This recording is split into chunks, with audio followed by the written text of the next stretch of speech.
Vocês abrir lá no livro de Daniel, capítulo 1. Então, teremos aí, provavelmente, se Deus assim permitir, 3 oportunidades aí que eu gostaria de falar a respeito de coragem, né?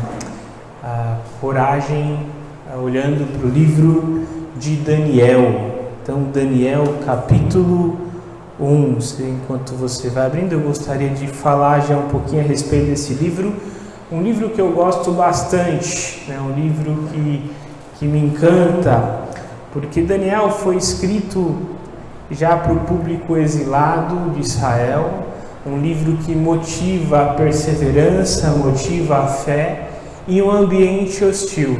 Daniel foi escrito justamente para isso, para motivar a fé de um povo que a sua fé estava abalada, para incentivar uma nação que havia sido destruída, para olhar para um povo que, quem sabe, até mesmo a sua identidade estava abalada porque havia sido invadida, a sua principal cidade havia sido destruída, os pertences do templo haviam sido levados, né? E ainda mais numa cultura antiga em que uma guerra entre países era também uma guerra entre deuses, e aparentemente um deus havia sido derrotado. E Daniel é escrito para esse povo que estava exilado e lembrá-los de que Deus, Ele é soberano. Quando a gente olha o livro de Daniel, do capítulo 1 até o capítulo 6 ou 7, nós vemos os eventos da vida de Daniel e seus amigos, em que eles conseguem manter a sua fidelidade em meio ao maior império daquele momento, num ambiente hostil. E depois dos capítulos 8 ao 12, nós vemos as profecias de Daniel, e é interessante perceber como Daniel evidencia que Deus não controla apenas a vida deles enquanto indivíduo, mas também controla a história da humanidade e controla cada um dos governantes que dominam sobre a terra. Então quero convidar você a ler comigo Daniel capítulo 1, dos versos 1 até o 21. E diz assim: No terceiro ano do reinado de Joaquim, rei de Judá, Nabucodonosor, rei da Babilônia, veio a Jerusalém e a sitiou. E o Senhor entregou Joaquim, rei de Judá, nas suas mãos, e também alguns dos utensílios do templo. Ele levou os utensílios para o templo do seu Deus na terra de Sinear, e os colocou na casa do tesouro de seu Deus. Depois, o rei ordenou a Aspenaz, o chefe dos oficiais da sua corte, que trouxesse alguns dos israelitas da família real e da nobreza, jovens, sem defeito físico e boa aparência, cultos e inteligentes, que dominassem os vários campos do conhecimento, fossem capacitados para servir no palácio do rei. Ele deveria ensinar-lhes a língua e a literatura dos babilônios. De sua própria mesa, o rei designou-lhes uma porção diária de comida e de vinho. Eles receberiam um treinamento durante 3 anos e depois disso passariam a servir o rei. Entre esses estavam alguns que vieram de Judá: Daniel, Ananias, Misael e Azarias. O chefe dos oficiais deu-lhes novos nomes: a Daniel o nome de Beltesazar, a Ananias Sidraque, a Misael Misaque e a Azarias a Abednego. Daniel, contudo, decidiu não se tornar impuro com a comida e com o vinho do rei, e pediu ao chefe dos oficiais permissão para se abster deles. E Deus fez com que o homem fosse bondoso para com Daniel e tivesse simpatia por ele. Apesar disso, ele disse a Daniel: Tenho medo do rei, o meu senhor, que determinou a comida e a bebida de vocês, e se eles os achar menos saudáveis que os outros jovens da mesma idade, o rei poderia pedir a minha cabeça por causa de vocês. Daniel disse então ao homem que o chefe dos oficiais tinha encarregado de cuidar dele e de Ananias, Misael e Azarias: Peço-lhe que faça uma experiência. com os seus servos durante 10 dias.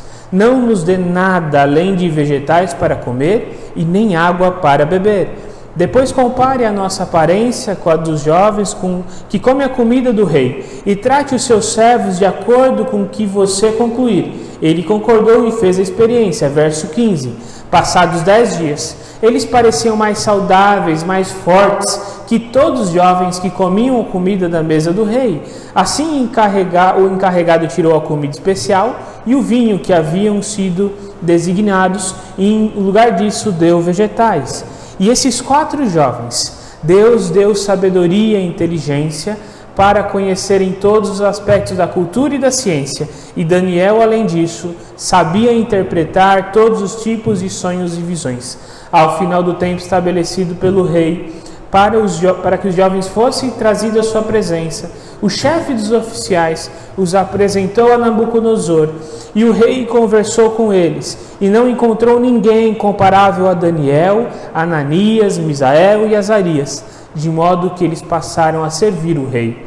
O rei lhes fez perguntas sobre todos os assuntos que exigiam sabedoria e conhecimento, e descobriu que eram 10 vezes mais sábios do que todos os magos e encantadores de todo o reino.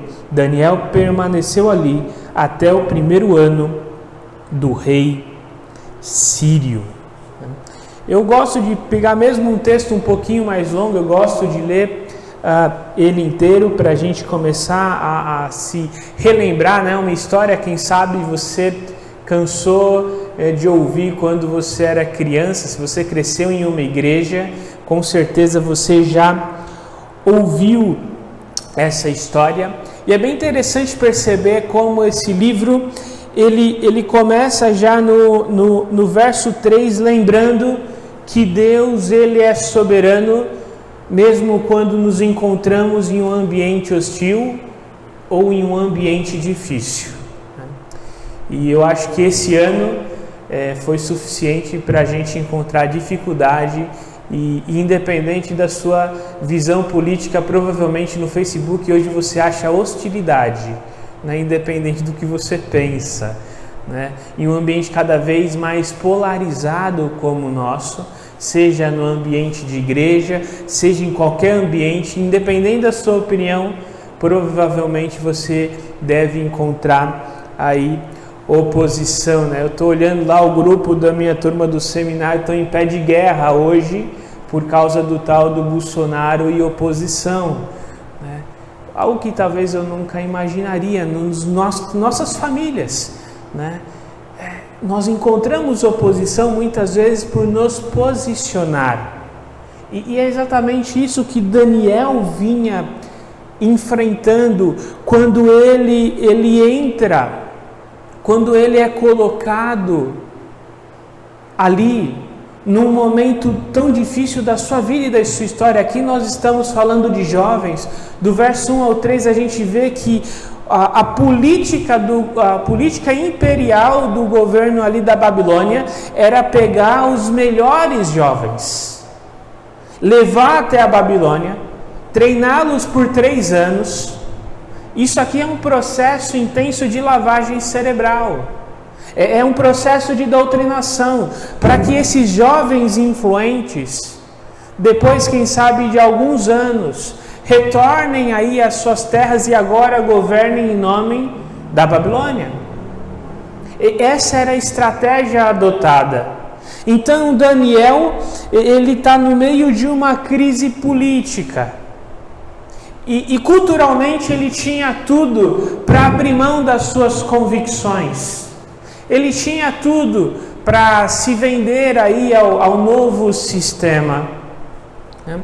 A Babilônia ofereceu tudo para ele. Ele é levado da sua terra, culturalmente, enquanto a sua identidade religiosa, isso estava abalado, porque uma guerra entre nações era uma guerra entre deuses, e aparentemente o Deus de Israel havia sido derrotado pelo Deus dos babilônios. Então esses jovens são levados até a Babilônia e é oferecido o que a eles? Talvez o melhor curso da época, né? Um império ensinando aqui cultura, literatura, Aliás, depois disso eles já tinham um emprego garantido, quem sabe o emprego dos sonhos. Eles seriam um governante em um grande império e serviriam diretamente ao rei. Quem sabe seria o cenário ideal para um jovem em qualquer época. Mas Daniel, com esses seus 3 amigos próximos, parece que eles têm a coragem de se manterem fiéis ao Senhor.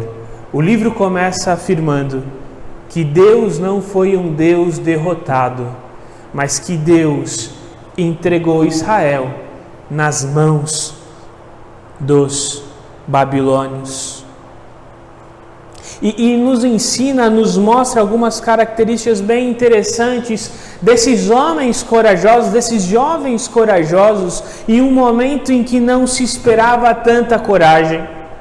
Olha o verso 4, fala um pouquinho de como era Daniel. No versículo 4 diz assim: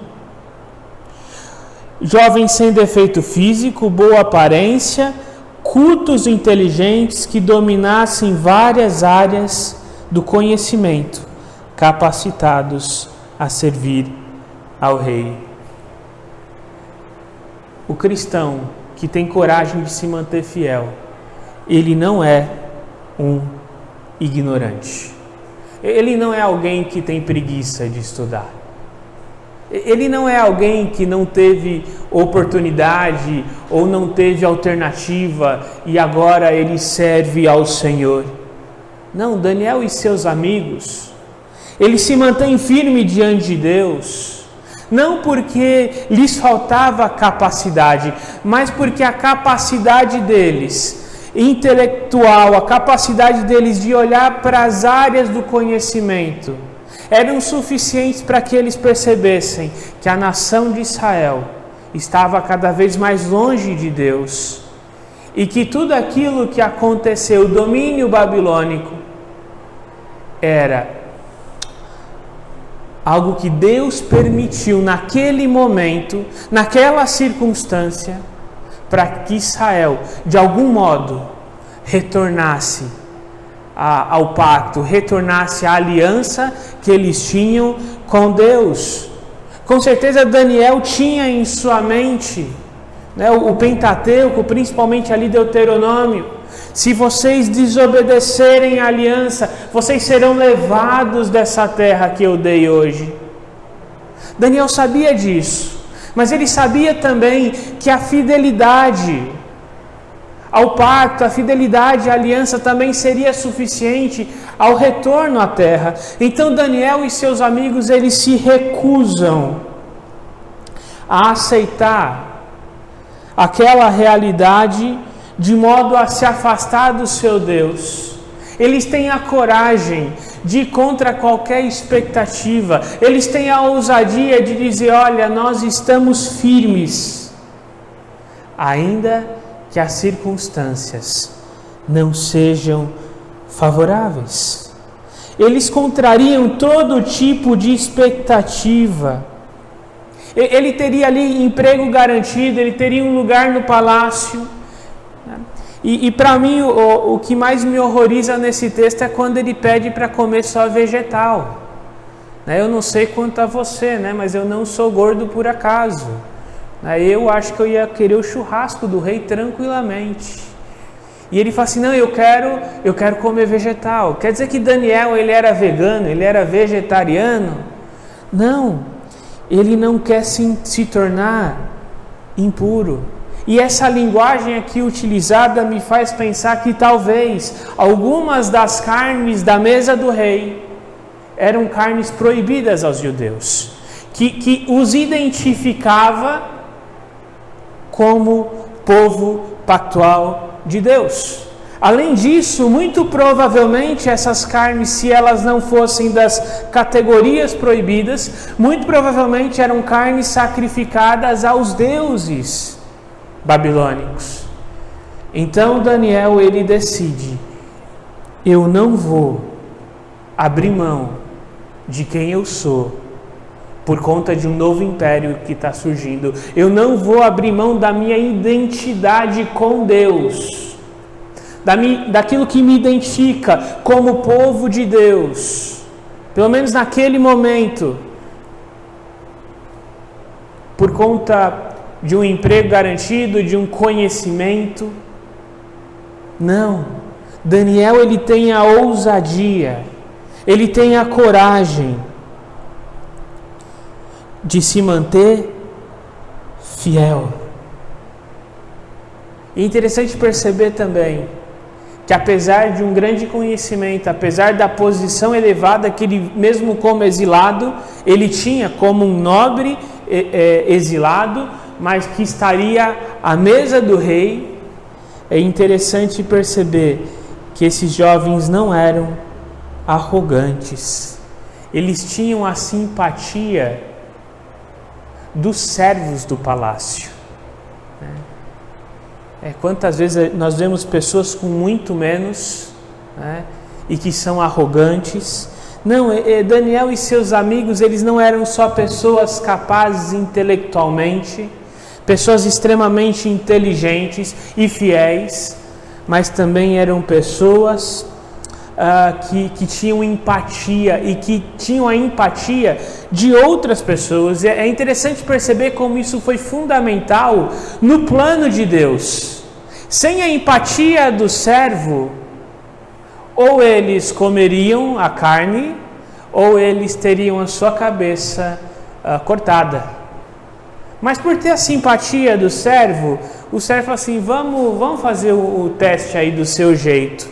Vamos ver se o seu Deus aí tem misericórdia de vocês. Porque se vocês ficarem assim muito magrinho, não vai ter jeito. A gente não vai dar para comer só vegetal. E honestamente, comendo só vegetal e água, eles passarem nesses 10 dias para mim já foi um milagre. E se eles estavam saudáveis é porque Deus permitiu. E é bem interessante perceber hoje como que essa realidade ela surge, ela aparece. Eu vejo muito essas características de homens e mulheres capazes, que precisam sim ter coragem para ser fiéis no nosso ambiente hoje, quando eu olho principalmente para cientistas cristãos. Quantas áreas da ciência, a ciência que surge como a tentativa de homens de Deus de conhecer aquilo que Deus criou, lá no século 17 e 18, o próprio método científico sendo envolvido por homens cristãos, hoje ela toma uma forma diferente, como se ela fosse uma oposição a Deus, o que não é uma realidade. É um grande desafio que nós temos nos nossos dias. Eu não sei qual é a sua área de atuação, mas quem sabe você é envolvido em algumas dessas áreas que pode ser desafiado. Ou você é um profissional competente, ou você é fiel ao Senhor. Nós vemos isso na ciência, nós vemos isso em várias áreas, até mesmo comerciais. Eu me lembro de um colega veio conversar comigo, ele não queria assumir o despachante do pai. E eu perguntei por quê. Ele ganhava bem, isso, morava lá em Rio do Sul. Lá em Rio do Sul, se você quer ter uma renda razoável, ou você tem o seu negócio, ou a sua renda realmente vai ser baixa.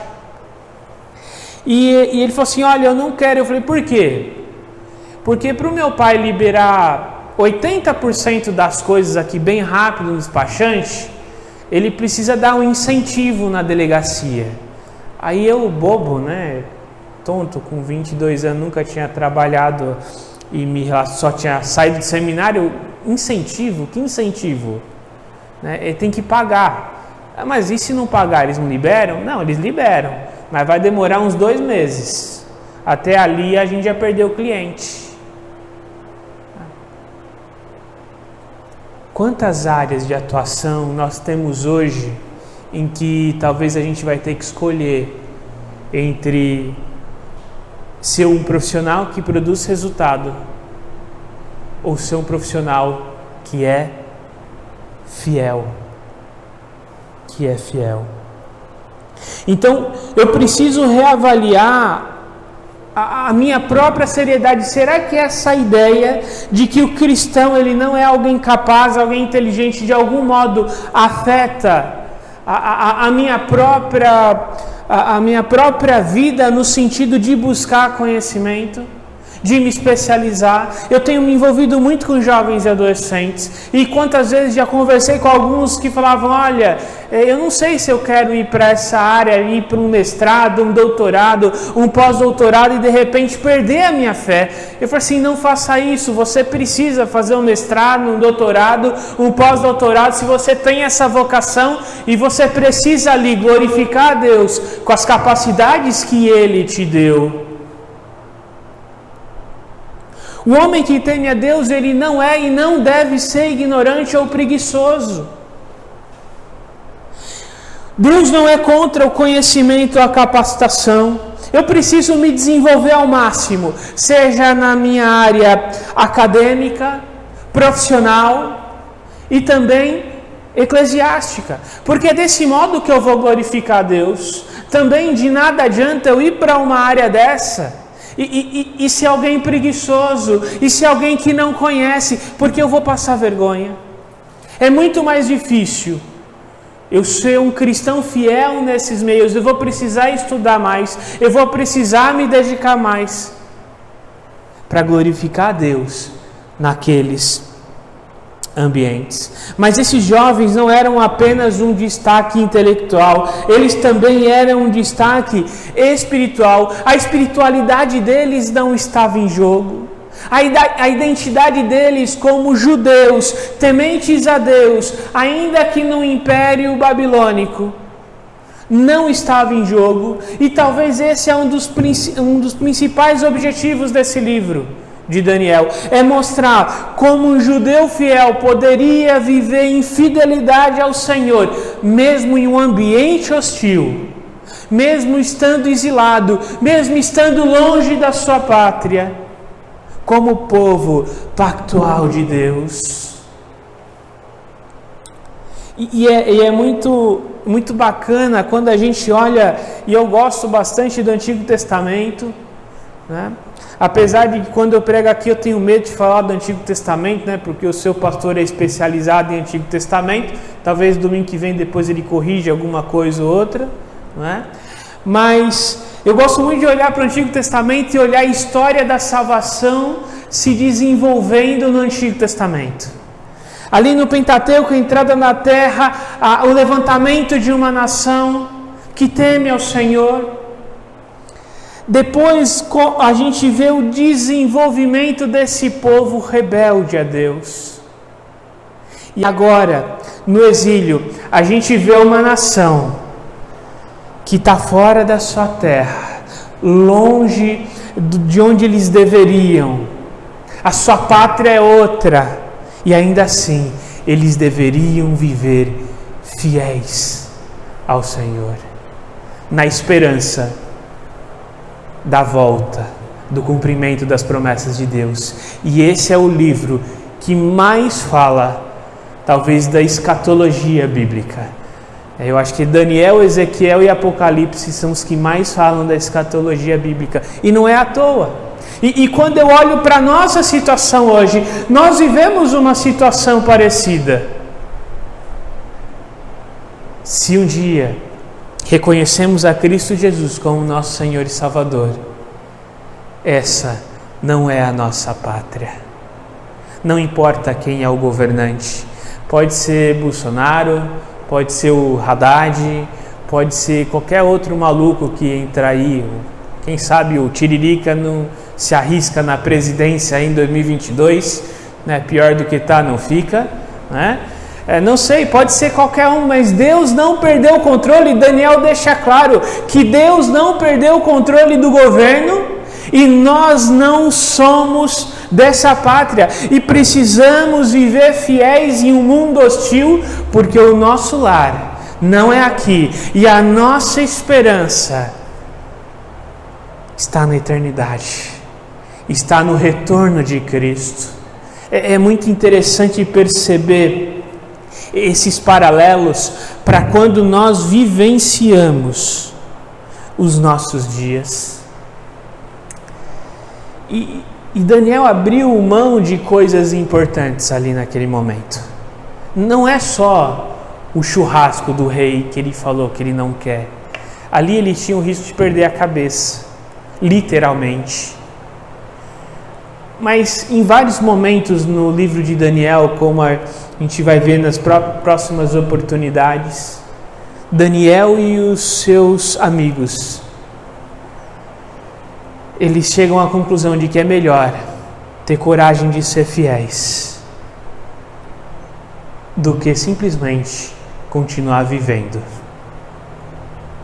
É melhor ter coragem de ser fiéis do que simplesmente continuar vivendo um dia após o outro, abrir mão da sua identidade, abrir mão de quem eles são.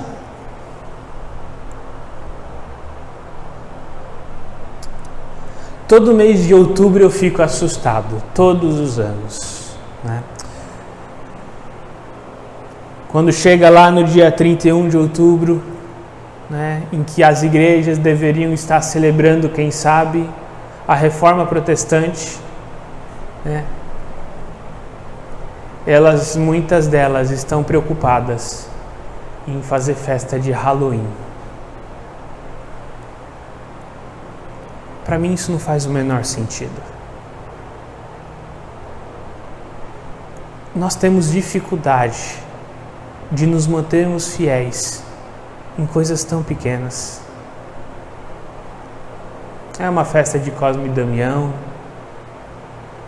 é um Halloween na escola, é coisas tão pequenas que celebram justamente a maldade, que celebram aquilo que é contrário ao que Deus pretende, porque Deus é um Deus de luz e não um Deus de trevas. E nós temos tanta dificuldade, parece que nós precisamos nos sentirmos bem aqui. Nós não precisamos nos sentir bem aqui. Por quê? Porque esse não é o nosso lar. O cristão que se sente absolutamente completo e pleno aqui na realidade terrena, provavelmente ele ainda não entendeu alguma coisa do Evangelho. Minha esposa estava me falando de um pregador que pregou o seguinte, diz o seguinte, que Jesus nos salvou para sermos prósperos na terra. Eu parei para pensar, eu falei assim, isso aqui é um absurdo. Isso é um absurdo. Não. Jesus me salvou porque eu estava condenado, porque eu estava longe de Deus. E Ele aponta para a eternidade, para coisas muito maiores, que vão muito além. E que Paulo, quando ele escreve aos Romanos, ele fala, olha, o que nós temos passado não se compara com a glória futura. Quando ele fala em Colossenses capítulo 3, olhem para as coisas que estão no alto. É disso que Daniel está se apegando aqui. O rei está nos oferecendo grandes coisas, mas eu confio nas promessas de Deus, que nós ainda vamos voltar ao nosso lugar. Por isso eles se mantêm firmes. E por último, esse texto nos evidencia também a soberania de Deus na vida de seus filhos. Deus permitiu que um servo tivesse a empatia e permitisse o teste. Deus fez com que, mesmo se alimentando só de vegetais e água, Daniel e seus amigos estivessem mais saudáveis do que todos os outros. Deus providenciou que a capacidade intelectual e profissional de Daniel e seus amigos, lá no verso 17, fossem descritos como 10 vezes maior Eu não sei como era esse teste, será que era um Enem versão Babilônia, né? Então a nota do Enem, já aproveitando o nosso dia que os estudantes estão amando, provavelmente daqui a pouco alguns já ficando doentes, ansiosos, né? Tem o Enem hoje, mas será que no teste lá do Enem da Babilônia, Daniel e seus amigos tiveram uma nota 10 vezes maior? Eu não sei qual foi a medida, mas de algum modo eles se destacaram. Porque Deus honrou a coragem e a fidelidade de Daniel e os seus amigos. Eu vejo muito isso. Hoje meu pai é aposentado, mas em toda a carreira do meu pai no Senai, sempre houveram pessoas que ele não imaginava, ou amizades muito bem colocadas, que o ajudou na carreira, que talvez ele não teria muito para chegar longe de onde ele começou, mas que Deus foi conduzindo, que Deus foi trazendo. Eu não conheço a sua história, mas você pode ter certeza que Deus controla cada detalhe da sua e da minha vida, não só da sua e da minha vida, mas também dos nossos governantes e da história. Quando começou aí a pandemia, chegaram para mim e perguntaram, falaram assim: pastor, olha o cavalo amarelo do Apocalipse aí, é a pandemia, é o fim do mundo. Aí eu olhei, assim, tá bom, se for, beleza, né? Vou fazer o quê? Talvez a minha escatologia ela se equivocou, porque eu achei que quando o cavalo amarelo chegasse eu já teria subido. Mas vamos lá, vamos seguir. Não, e agora, pastor, vai ter um governo mundial, a gente tem que se opor. Eu falei assim, eu não. Se Deus diz que vai ter, quem sou eu para me opor a isso? Não, isso vai acontecer. Por quê? Porque Deus controla a história. Às vezes eu olho para o nosso governo e eu falo assim, misericórdia. Mas Deus colocou o homem lá. Quando eu olho para os governos anteriores, eu falo assim, pior ainda. Mas Deus colocou a Dilma lá atrás e tirou ela. Deus colocou o Lula, isso dói no coração dizer. Mas foi Deus quem colocou. E quem vai vir em 2022, eu não sei, mas é Deus quem vai colocar lá. Quem está governando sobre os Estados Unidos, China ou qualquer outra nação, Deus vai colocar. Isso pode trazer perseguição? Pode. Qual é o meu papel nisso tudo? É ter a coragem de ser fiel, independente de como Deus conduz a história, e ter a certeza de que é Ele quem a conduz. Eu preciso ter consciência que Deus, Ele é absolutamente soberano. Nenhuma folha de uma árvore cai sem o consentimento de Deus. E o meu papel nisso tudo é glorificar a Deus debaixo da sua soberania, independente das circunstâncias. Daniel e seus amigos decidiram ser diferentes em um ambiente contrário à sua fé. Tiveram coragem e Deus os honrou. Ninguém em todo o Império Babilônico era comparável a Daniel e seus amigos, nem em empatia, nem em capacidade intelectual, nem em capacidade espiritual ou moral. Deus torna os seus filhos destaque profissional e espiritual, destaque secular e espiritual. Nós não podemos ter a nossa vida dividida. Olha, esse sou eu aqui na igreja, agora no meu trabalho é outra coisa.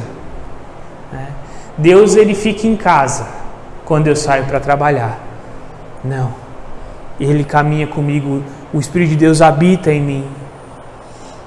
E Ele honra e torna esse destaque espiritual e secular, independente do ambiente, ainda que muitas vezes o preço seja alto. Mas eu preciso estar disposto a pagar, porque eu sei no Deus em que eu tenho crido. Quem sabe não é esse ambiente que o autor de Hebreus traz para os seus leitores. Gente, se mantenham firmes. ainda que venha perseguição. A nossa esperança está numa Jerusalém maior. O nosso sacerdote é um sacerdote maior. O nosso reino é um reino maior. Então a perseguição, a dificuldade não se compara com aquilo que nós temos na eternidade. Se a esperança de Daniel para tudo isso era o retorno à terra do exílio, quem dirá nós que temos uma esperança muito, muito maior. Quero convidar você a baixar sua cabeça e orar comigo. Quem sabe você tem se sentido abatido no seu ambiente de trabalho, na sua família, em qualquer outro ambiente. Se essa é a sua situação, eu quero convidar você a se colocar diante de Deus agora, a ter esse tempo de oração seu com Deus também. Fala, Senhor, eu quero te entregar essa situação específica. No meu trabalho não tem sido fácil eu me manter fiel, mas eu quero decidir ser fiel ao Senhor. Na minha família não tem sido fácil eu optar pela fidelidade ao Senhor, mas eu quero ser fiel. Quem sabe você diga ao Senhor: Senhor, eu tenho olhado para as coisas daqui, eu tenho buscado as coisas daqui. A minha verdadeira esperança não tem sido a eternidade, mas eu quero que isso seja diferente hoje. Eu quero buscar ao Senhor.